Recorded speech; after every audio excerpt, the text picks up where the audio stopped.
So the goal of this talk is to give you the facility to at least compute with perverse sheaths. You know, there's some topics which an hour is not good enough to make you a complete expert, and perverse sheaths is one of them. But it's amazing that you can do a lot of computations in a very simple thing with this incredibly technical object. So I'm not going to prove anything, but I'm going to show you how to do the computations.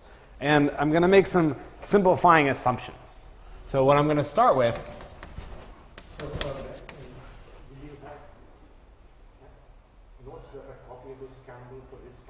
Vaguely. Not really. I mean, I'm going to follow some part of this, but really it's almost the same. So I'm going to start with a nice stratified space, where the word nice means what I want it to mean. So what is this? You're going to have some poset lambda, and you're going to have a space X, which decomposes into strata indexed by this poset, such that each stratum is a smooth algebraic variety of complex dimension, say, d lambda, and such that the closure of x lambda inside this space is actually a union of smaller strata.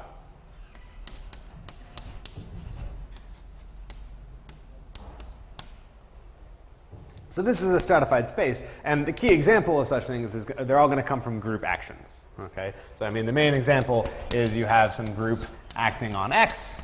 I mean, this will only really work when x is nice enough, and it's stratified by the orbits. So there's going to be two main examples which I'm going to follow throughout the course of this talk, and I might as well put them up here so I can leave them up here. So example one is when the Borel of a Lie group acts on its flag variety. So if people don't know what this means, the basic example, perhaps, the sub-example, is that B are the upper triangular matrices inside GLN. And you can think about this. So we know how this splits up. This splits up via the so-called Bruhat order, with the Bruhat decomposition. So there's something called a Weil group, and for each element of the Weil group, you can come up with a B orbit that looks something like this. Now, there are sort of nice descriptions of these things, and I'll talk about them in a sec, but I'll just give you the name. So the closure of this orbit is called a Schubert variety, and they show up all the time.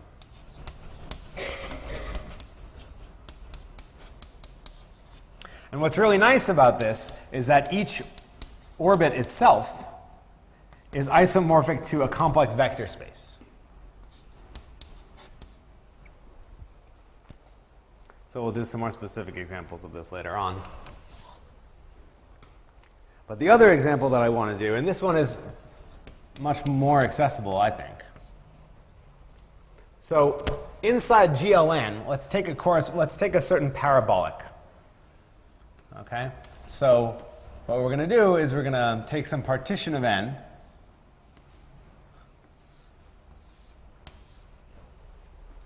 and we're going to split up GLN and into various different, here's, let's say, n1 rows, and then n2, n3, n4. And this parabolic is going to be the set of all matrices in GLN, which have everything above this block diagonal and zeros below. So the point is that this is a stabilizer of a certain flag. So it stabilizes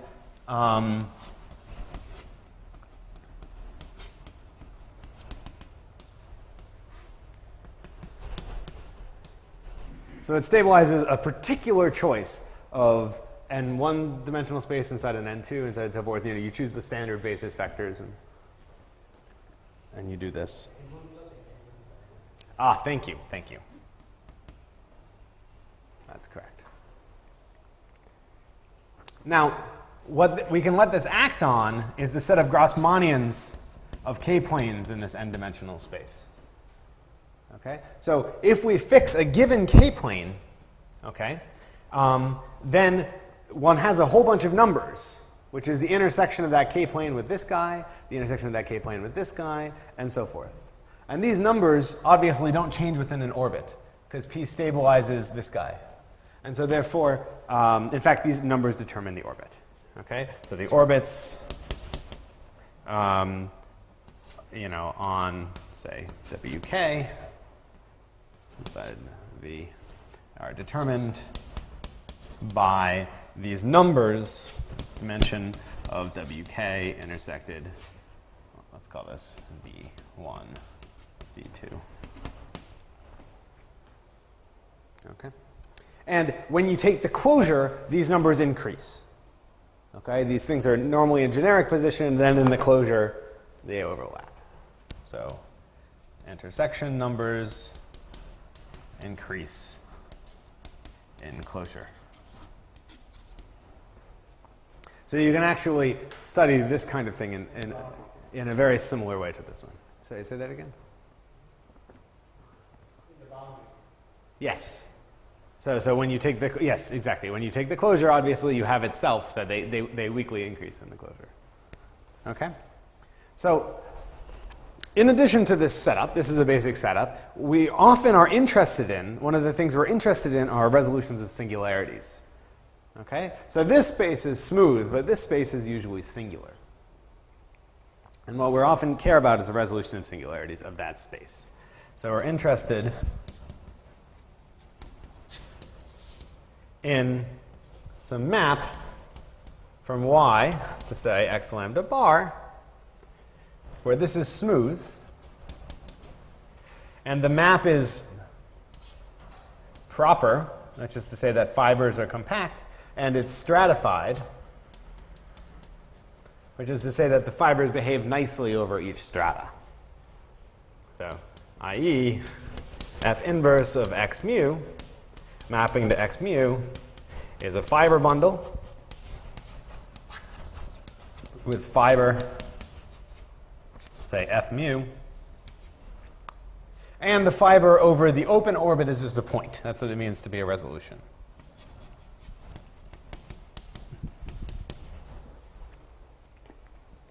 So in both of these examples, there are nice resolutions of singularities. And I wanted to describe them to you. So in this example, what you can do, you can choose a reduced expression in the Wall group for your element W. So this underline indicates that I care about the actual sequence of simple reflections. So if you don't know anything about Wall groups, ignore what I'm saying and then pay attention for this example, which is easier. But I was giving this talk with these people in mind who've been studying Wall groups and Coxeter groups for some time. Regardless, there's a corresponding parabolic, PSI, inside G. It corresponds to taking 1, 1, 1, 1, 1, 2, 1, 1, 1, 1, 1 in exactly the right spot. And PSI mod B is actually P1. So you can sort of glue a bunch of these together, these P1s. So Y is going to be PS1 crossover B, PS2 crossover B dot dot dot crossover B PSD. So this crossover B means, well, this Borel, B, is contained inside PSI for every I, and so it acts by multiplication on the left here and on the right there, and we identify these two actions. Or maybe it acts by the inverse here, and it acts by normal multiplication. It's not so important. It's defined precisely in such a way that there's a multiplication map from this space to G. So, given an element in all these different subgroups, just multiply them together. And if we mod out by B on the right, this still works. And because of the construction, this is an iterated P1 bundle. It's a P1 bundle over a P1 bundle over a P1 bundle over a P1. So in particular, this is smooth of dimension D. And the claim is that this is a resolution of singularities of this Schubert variety. Okay, and we can compute the fibers, and we'll do examples of this later. Over here, what you can do is, we've got a specific k-plane, and we know that its intersection, so, you know, in the so we fix a bunch of numbers, which are the intersections of the k-plane of these bases. Okay, and in the closure, we know that the dimension is at least that big. Well, one thing we can do is actually choose what space the intersection is. Okay? So let Y be the space W, what's K1, contained in WK2, contained in contained in WK. Like, how many of these are there? I guess in this case, there were 4 of them, so let's just K4. Which is going to be W, and this is contained in V1, V2, and V4 equals V. Okay, so the point is that these guys have the dimension that you wanted. Okay, and they're all contained in W, and they are contained in this intersection. Okay, so in the open orbit, there's only one choice of these things. Given W, there's a single choice, which is exactly the intersection, because that will have the right size. And in the closure, when maybe the actual intersection is bigger, then there's many choices. And this has a forgetful map down to the Grassmannian, where all we remember is W.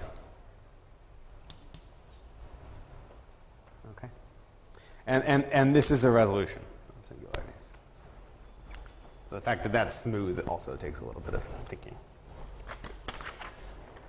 Okay, so here's the setup, and now we're going to talk about perverse sheaves on this setup. But perverse sheaves are complicated, so we're going to make a number of simplifying assumptions, which certainly will hold true for all these examples. So simplifying assumptions are just going to be that each of these orbits is an affine vector space. Okay? And the most important feature of this is actually that it's simply connected. But there's other reasons to do this. So given all this, what do we do in geometry? Well, we study constructible sheaves. So a constructible sheaf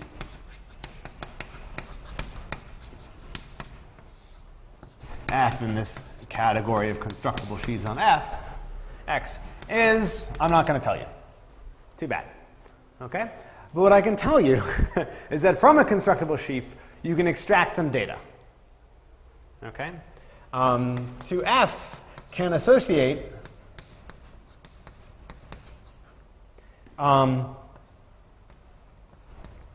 these stalks, F lambda, associated to each orbit. So this is just a vector space. Okay, so technically, for anyone who knows what a constructible sheaf is, you take a point, an arbitrary point in the orbit, and you take the stalk at that point, you get a vector space. Or maybe the fiber. It doesn't matter, it's a constructible sheaf. So it's actually a finite dimensional vector space. Sorry. And it doesn't depend on the point you chose, just on the stratum, so that's why we can call it F lambda. And so to a sheaf F, we get this table where we index this side by a bunch of the different strata, and we usually order these by sort of by the poset. So this strata is in the closure of that one. Okay, and then over here, what we put is this vector space. So maybe X lambda is C to the n lambda, and F mu is some other C to the n mu, C to the n, etc. So these are just vector spaces. Okay. Now a sheaf is not just this data. Okay. A sheet table does not determine sheaf. That's very important. In fact, one of the reasons perverse sheaves are nice is that for certain contexts, the table does determine the sheaf. So is it the assumption that X lambda Yeah, otherwise what would go here would be a representation of pi 1.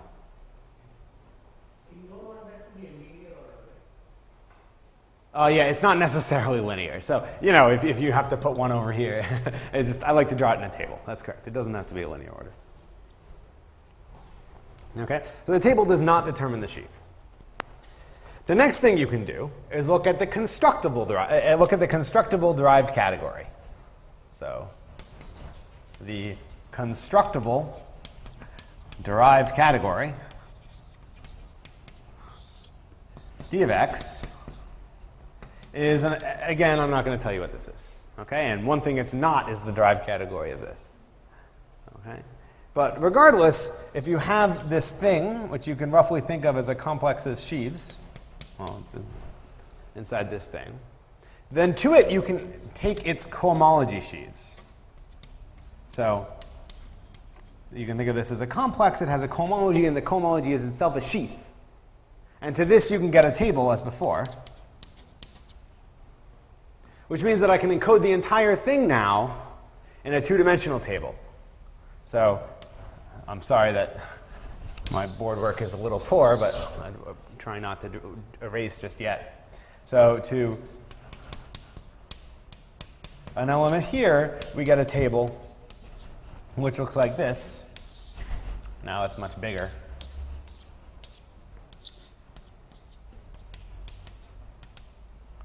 Okay, so over here, we index the rows by strata. We index the columns by z.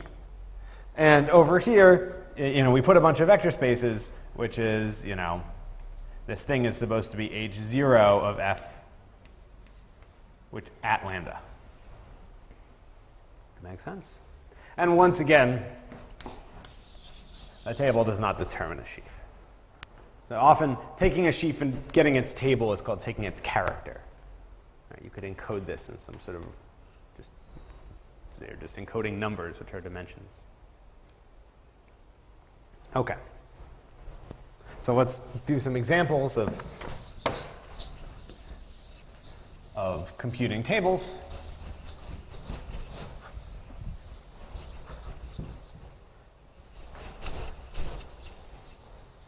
Because, you know, since I haven't even told you what these things are, there aren't that many examples that you know of. Okay, but here are some examples that you do know of. Okay, so the first example is that f is the constant sheaf on our whole space X. Okay, this is supposed to be the sheaf, which everywhere is just the one-dimensional space C. And now we can view this as a complex. And so what this looks like is it just has C everywhere at every single orbit and 0 everywhere else. Hooray, this is nice. And perhaps one nice thing you can do with complexes is shift them. So if I shifted this complex by 2, I'd get the table where the C's were concentrated in degree -2, and you had zeros everywhere else. Okay, so here are some examples that we know. And another similar related example is that we could take the constant sheaf of an orbit closure,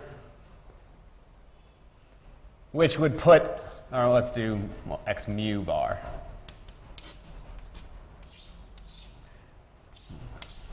Which would put C's only in the things mu and below, but zeros everywhere else. Okay? But the really interesting examples we get by taking push forwards. So if we take the constant sheaf on a space Y, and we push it forward along a map, okay, it has on the lambdath row, it has the cohomology of this fiber.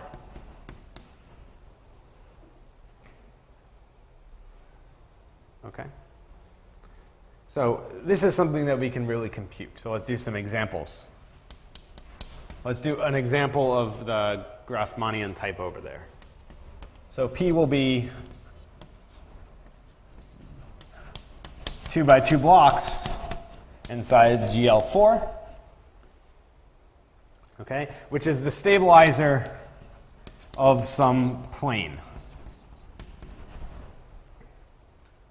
okay, some specific plane. And let's look at this acting on GR24, which is the choice of some other plane. Okay?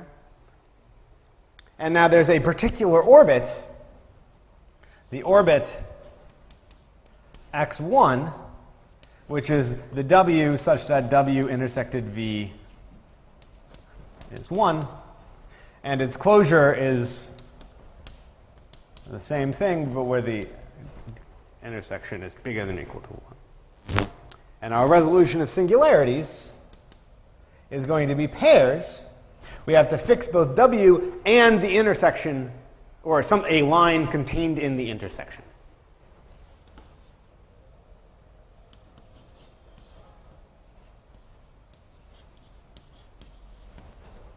Okay, and this has the forgetful map to X. So let's compute the fibers of this map.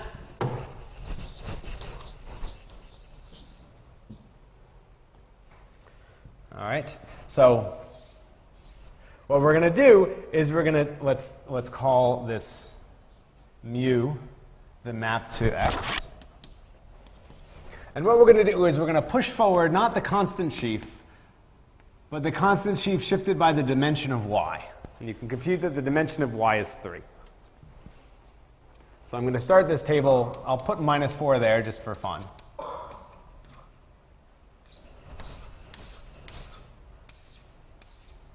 And the three possible intersections, the dimensions of intersections between W and V are 0, 1, and 2. This being generic, this being less generic, and this being least generic. Okay? So, suppose that we take a point in x0.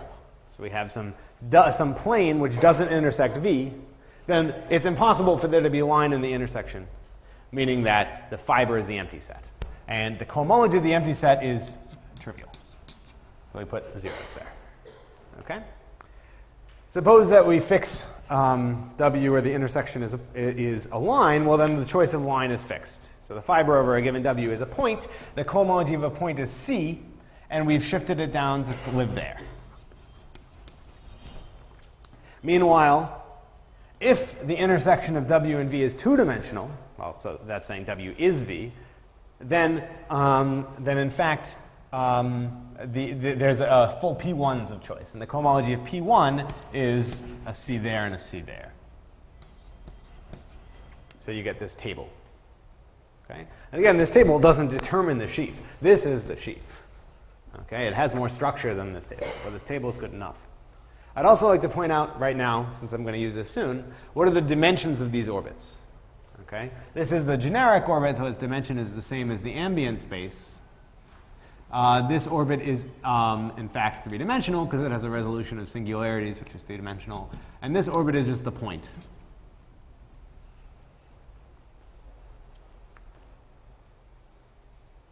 It just, there's only one plane intersecting another plane in dimension 2. So let's do another example.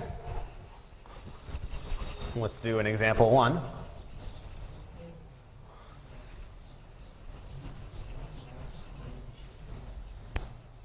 I shifted it by 3. Why did I do that? You'll find out soon. So here's an example of this kind in type A2.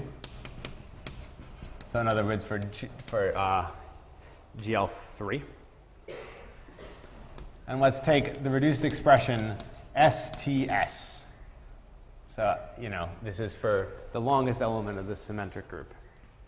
So we have something like PS, crossover B, crossover B, PT, crossover B, PS. So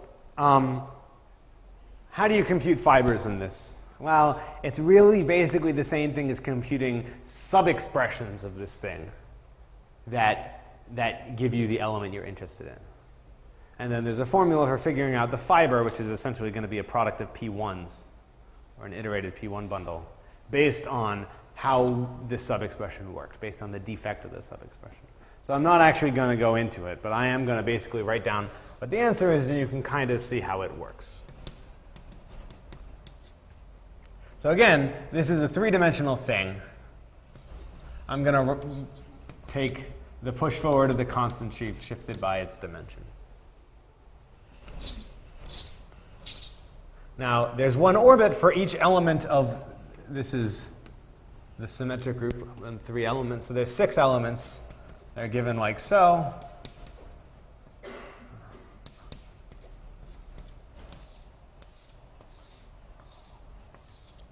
And again, if you can't follow this computation, then don't worry about it. So the point is that there's one reduced expression of this thing, one sub-expression of this, which is a reduced expression for this. It's the identity. And so the fiber over this point, I'll write down what the fiber is. The fiber over this is a point. And so I take that cohomology of a point and I put it here. Okay, well, there's also a unique sub-expression for him, him, and him. So the fiber over each of these things is a point. Okay? But there's 2 sub-expressions for S and 2 sub-expressions for T. And so the fiber over these things are going to be P1s. So this is a computation that you can learn to do geometrically. But really, we're just doing a computation of fibers in a map. This is a simple thing. This is the kind of thing you'll have to learn how to do in examples. So here's the table we get. And remember that the dimension of one of these orbits is the length. So 3, 2, 2, 1, 1, 0. Okay? So I'm actually going to draw some lines.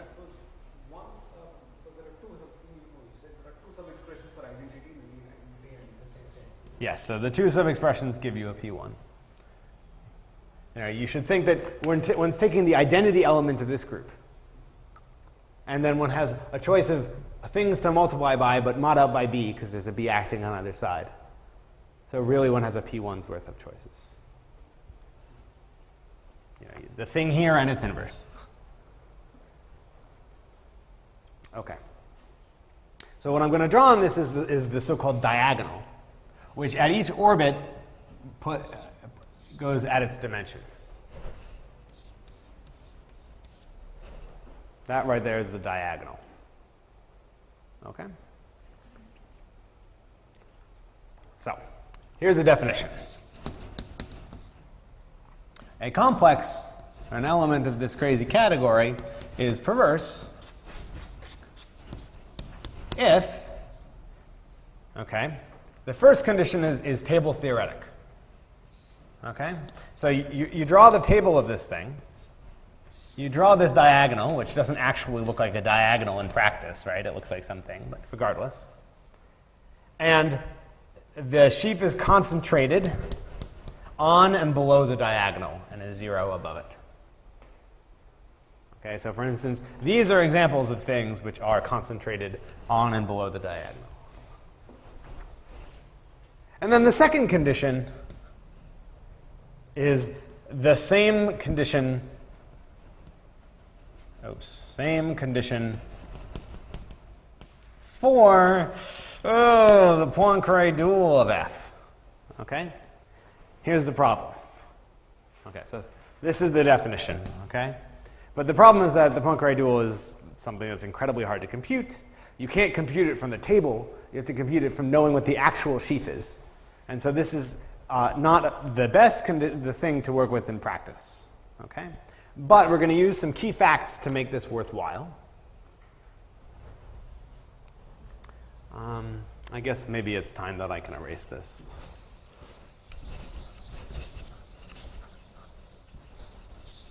So there's a couple key facts which explain why all the things we've been dealing with so far are self-dual.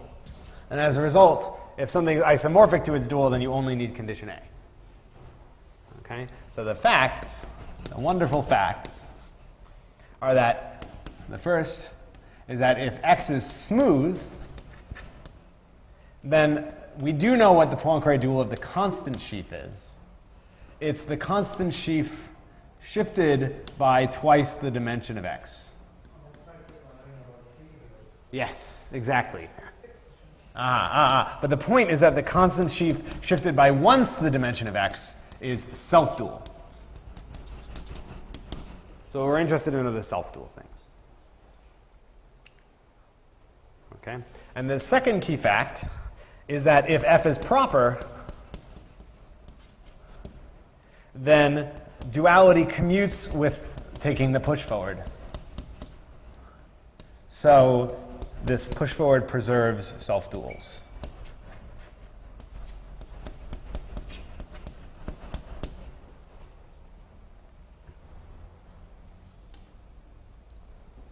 So as a consequence of these two facts, if you take the constant sheaf on a smooth space, shift it, and push it forward, you get a self-dual sheaf, and we only need to check A. Okay, so examples are self-dual, and therefore they're perverse because we checked condition A. Hooray!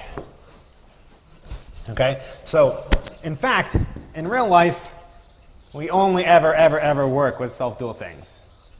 We only ever work with tables, and our life is easy. We never need to know what a perverse sheaf is. Okay? All of our computations are table theoretic. So, there's a theorem which says that the category of perverse sheaves inside dx is an abelian category. Unlike this triangulated category, it has images and kernels and all that nice stuff. And that the simples in this category are in bijection with this poset. So given a stratum, we call the corresponding simple IC lambda. And this simple is uniquely specified by two conditions. The first is that it's self-dual, aha, hooray. And the second is that, so maybe I'll write it like this. You've got the things that are not less than lambda, lambda itself, and then the things that are less than lambda. Okay, here we have minus the dimension of lambda. Oh, did I? Okay. I guess I kind of wrote D0, D1, D2. This is minus. I feel a little silly there. You probably noticed that. Okay. And so the condition is that not only do you lie below the diagonal, which you must since you're perverse, but on the diagonal, you've got exactly the one-dimensional space in the right spot and zeros everywhere else. And moreover, you're supported on the closure of C, which means that you have a 0 everywhere on strata that aren't in the closure. Okay? And it's actually not so hard to use the duality, whatever the actual definition of duality is, to say that in fact this is concentrated in degrees bigger than or equal to this dimension. So it actually lies inside this triangle, but that's not a particularly significant thing. Okay? But what it has down here is totally who knows. Okay? It can be bonkers. But anything which is self-dual and satisfies, has C here, something down there, who cares, lies under the diagonal. This is the IC sheaf you cared about. Okay?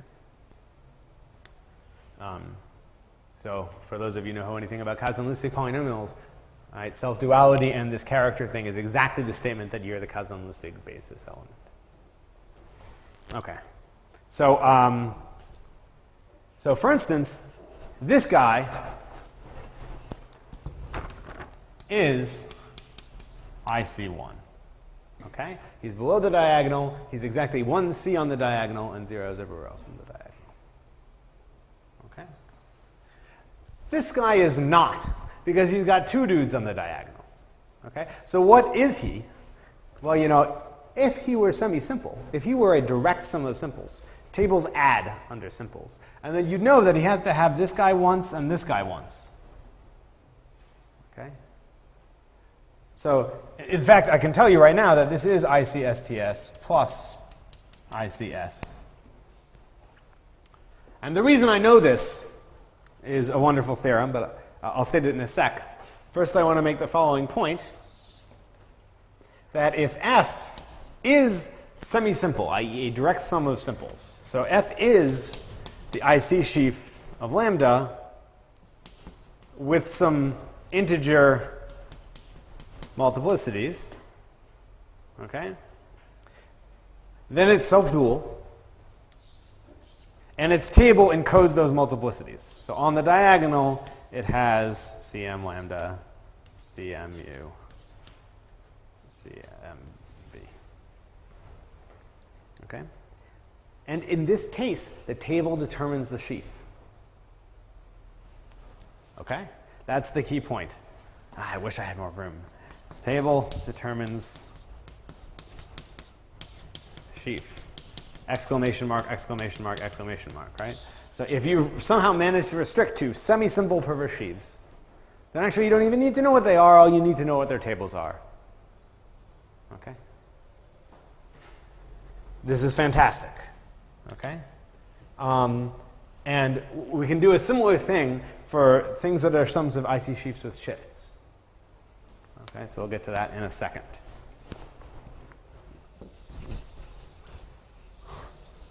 But the same statement is true.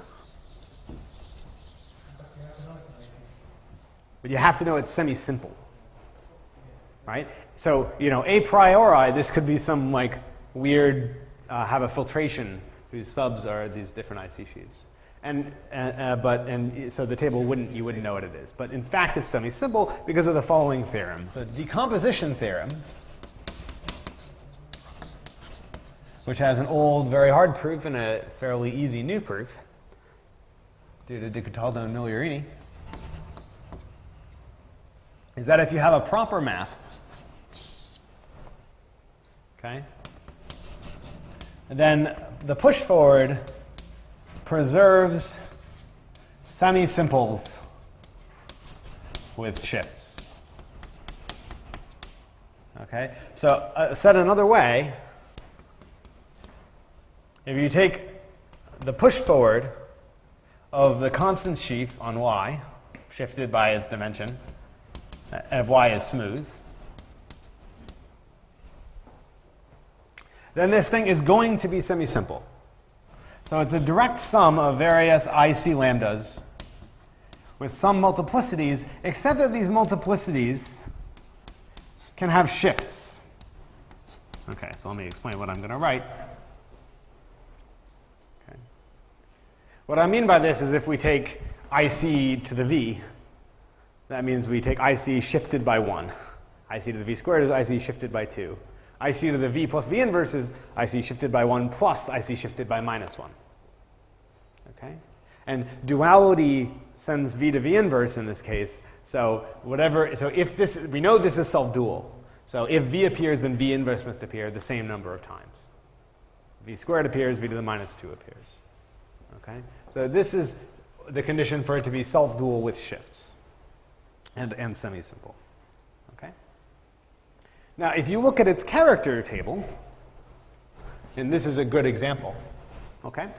We know that the fiber over the open orbit is a point. So that C shows up exactly here in the spot where you want it to, and zero's up here. Okay? And so if y is a resolution of singularities, we deduce that IC lambda of x lambda bar, then IC lambda appears once, exactly once. I.e. m lambda is 1. And the remaining things that appear are all less than it in this Bruhat order. They're all in the closure. So m mu is 0 if mu is not less than lambda. Okay? So we now have two descriptions. We have two descriptions of IC lambda. One is character theoretic. It has a table of this nice form and it's self-dual. And the other is sort of additive Grothendieck group theoretic. It's the unique summand of a push forward which doesn't appear inside smaller push forwards. Okay? Here are these two nice descriptions of the IC sheath, and they agree. Now, this was used by Zergel in an incredibly important way in his construction of Zergel bimodules. Okay? So let's explain, so can use this to inductively compute what IC lambda's table. Okay? I mean, these question marks are mysterious, but we can actually figure out what they are. Okay? And so what's this inductive statement? We find a resolution of singularities. We push forward the constant sheaf, we compute the table, and we examine it. It has what we want, and it has some other things. We chop off the other things, and we see what's left. Here, there's no other things, and we're done. So this is the table. It's got some weird, mysterious stuff. Okay? Here, we've got some lower things. So we want to chop them off. In order to chop them off, we have to know what they are. So we have to have already inductively computed what ICS is. Okay? But if we already know that ICS is just CC in degree minus 1, okay, then all we do is cross off these terms, and we see that what's left is what we wanted. Okay? Well, we actually knew this was the IC sheaf because it's smooth. This orbit closure is smooth, and so the IC sheaf has to be the constant sheaf in the right shift. But we deduced this in another way. So I want to give you another example of this computation where there are shifts involved, so that you see that it works for shifts too. Okay? And this is the same example as before, but with, okay, so here's the Dynkin diagram of type A3, S, T, and U. So this is the symmetric group S4, where S is 1, 2, U is 3, 4, and T is 2, 3. And so this thing right here says, this is the permutation which sends 1 to 4, 4 to 1, and 2 to 3, 2 to 2, and 3 to 3. So it's this permutation right here. Okay. And so if you compute this table,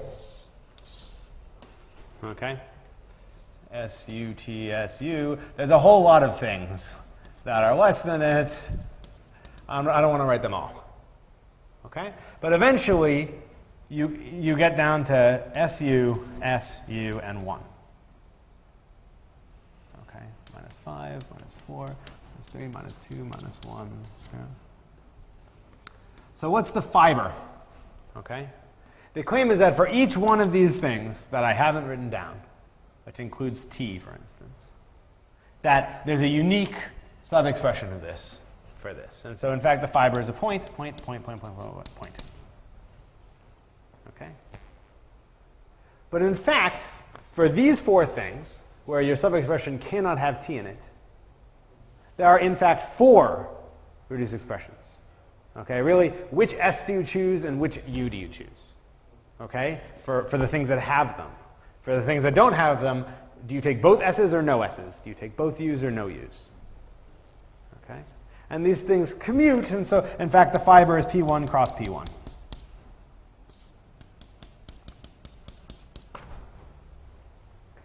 Okay? So when you're drawing this table, this thing is dimension 5. We have to shift by 5. We get C, C, C all the way down. And then here it's 2, minus 1, minus 1, 0. Here we have to put the cohomology of this guy, which by the, is it the Kunitz formula for tensor product, is C in degree minus 5, C squared, so I'll write C plus C in degree minus 3, and then C in degree minus 1.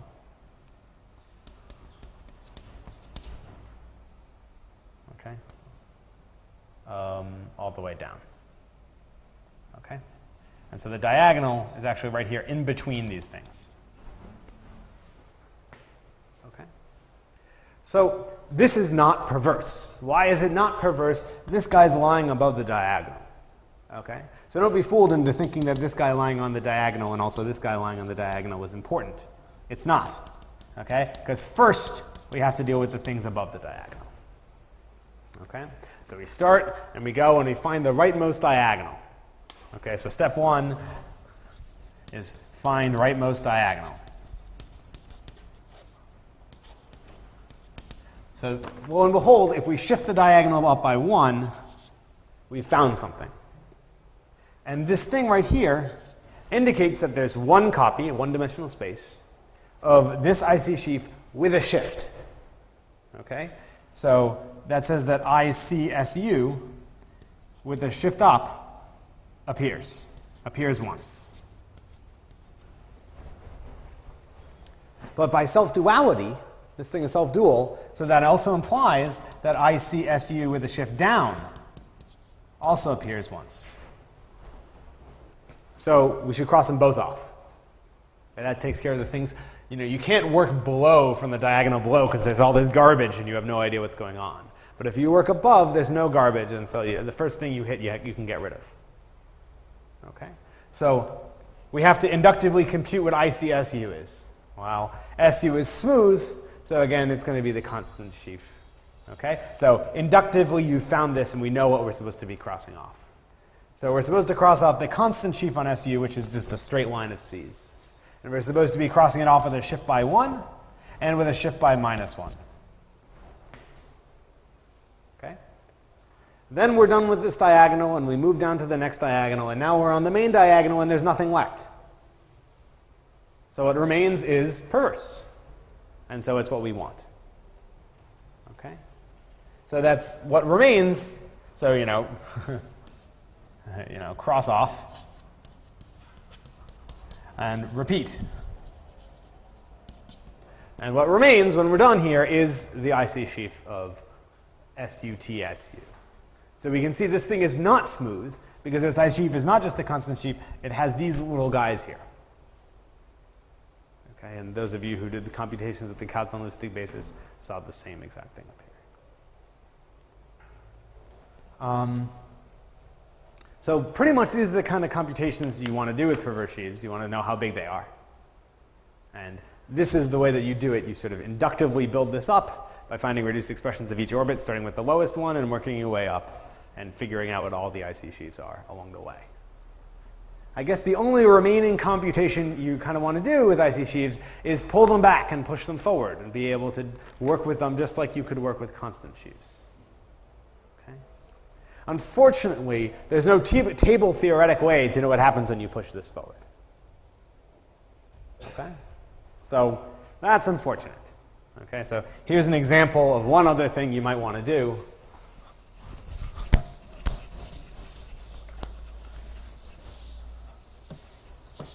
I have exercises for this that aren't fully written up yet. But I will have exercises very soon. So another thing you might want to do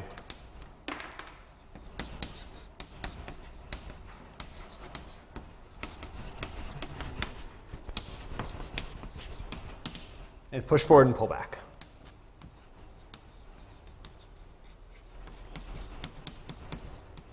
Okay? It's easy to do for constant sheaves. It's hard to do for other things. So we somehow, just like we were doing before, try to reduce it to a computation with constant sheaves.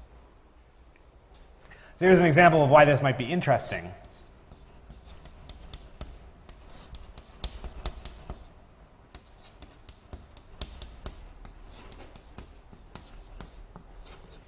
Here's the setup of all the Grassmannians inside 4 space. Okay? Now these are nice spaces in and of themselves. And we have the same P from before, this 2 by 2 guy. And he acts on all these things. So what we could do is take P stratified perverse sheaves on all these things. How many orbits are there? Okay? Well, so there's a point, and there's only one way a point can intersect a plane, it's in a point. So certainly the intersection is 0-dimensional. Whereas a line can either meet the plane or it can either not meet the plane. A plane can either, I should do it this way. A plane can meet another plane in either 0, 1, or 2 dimensions. Inside 4-dimensional space, any 3-dimensional thing must meet a plane in at least dimension 1. So x1 is the generic one, x2 is the other one, and the 4-dimensional space meets the plane in 2 dimensions. So if you consider all these spaces, there's actually 9 IC sheaths. And actually, by now we know how to compute them all. In fact, this is the only orbit closure which isn't smooth. And we already computed its IC sheath. But the interesting thing is connecting these guys.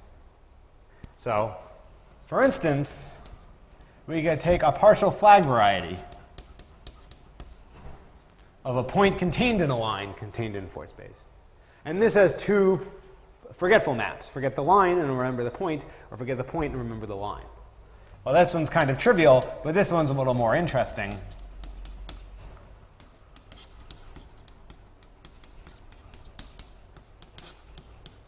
Uh, 3, 4, 4. Okay. And so what we can do is start with something here, pull, push, and get something there. And in fact, usually when you pull, push, you also shift by the dimension difference. So this is 3-dimensional and that's 0-dimensional, so you shift by 3 when you do that. So it's a theorem that this gives you a categorification of an SL2 representation. This is like the weight space 2. This is the 4, sorry, and this is the weight space minus 4. This is the 0 weight space. This is a 9-dimensional Grothendieck group, and this is going to categorify the 3-dimensional tensor to the 3-dimensional. Okay? So the question is actually figuring out what happens to this basis. What happens when we take the IC sheaf of x0, pull it back, push it forward? So this is the kind of computation you want to do. This is going to categorify, yeah, V2 tensor V2. That's because the parabolic we chose was 2, 2. This generalizes to choice of parabolic. So in many cases, this is easy. Yes, I'm not going to say. But the Grothendieck group has an SL2 action, where the raising operator is induced by the functor pull back, push forward. Yeah. Yes, it's a Fourier transform. So I'm just trying to motivate why it's interesting to pull back and push forward things. Okay? In the category of further sheaves on this object. Yes. That's the category that categorizes the... Exactly.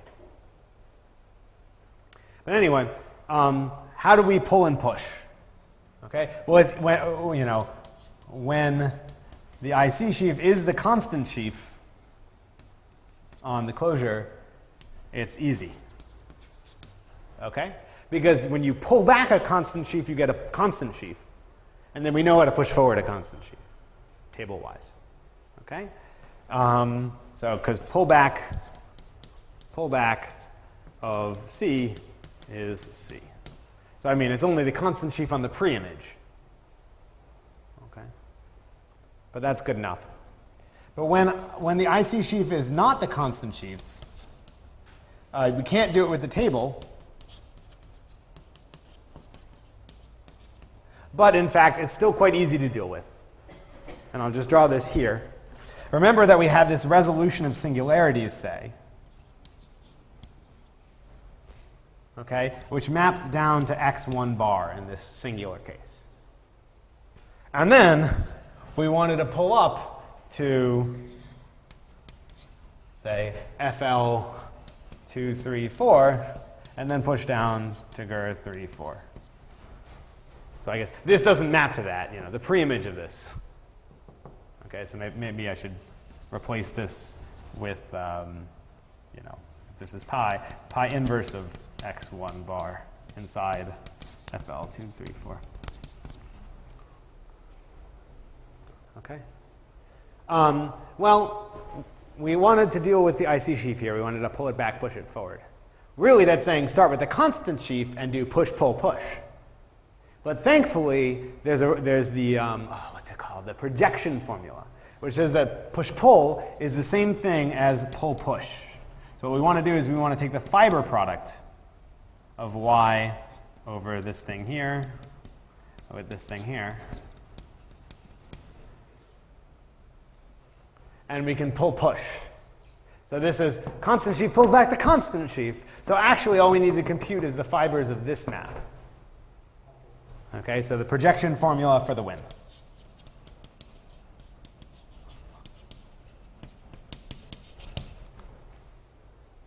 Okay.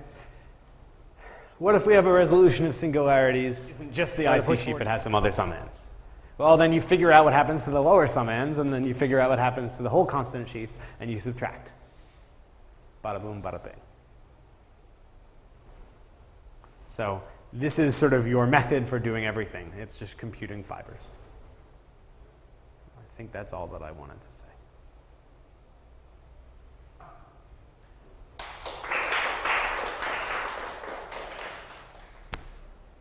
I guess my exercise is really do this. Find all the IC sheaves, take each one, push-pull, and pull-push, and tell me what you get. Yeah. And you're going to get actually, if you keep track of the grading shifts, you're going to get action of the quantum group on this thing.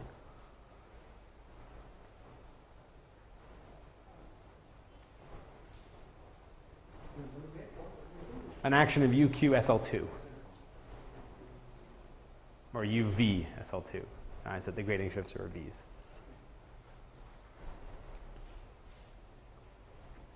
The action on the rotary group is SL. Yeah, exactly. That's exactly what you think it is.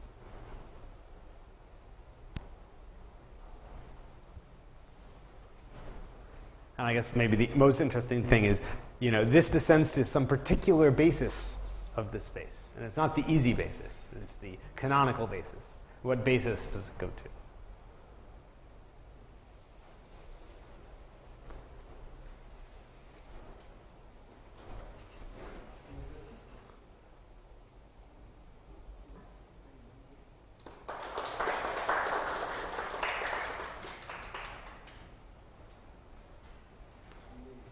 Come back.